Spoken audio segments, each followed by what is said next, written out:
നമുക്കിന്ന് കുറച്ച് കോവയ്ക്ക ഒന്ന് ഫ്രൈ ചെയ്താലോ?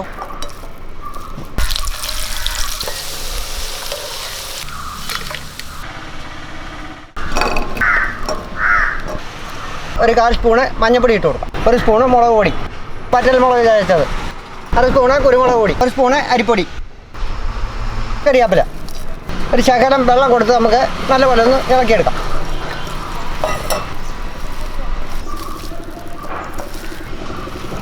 മസാലയെല്ലാം നല്ലപോലെ പുരട്ടിയിട്ടുണ്ട്. ഇനി നമുക്ക് ഇതിന് 10 മിനിറ്റ് ഒന്ന് മാറ്റി വെക്കാം. ഇനി നമുക്ക് എണ്ണ ഒഴിച്ച് കൊടുക്കാം. എണ്ണ ചൂടായിട്ടുണ്ട്. ഇനി നമുക്ക് കോവയ്ക്ക എടുത്തിട്ട് കൊടുക്കാം.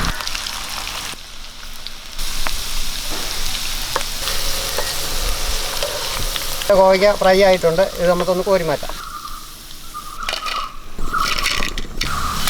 അങ്ങനെ നമ്മുടെ കോവയ്ക്ക ഫ്രൈ റെഡി ആയിട്ടുണ്ട്.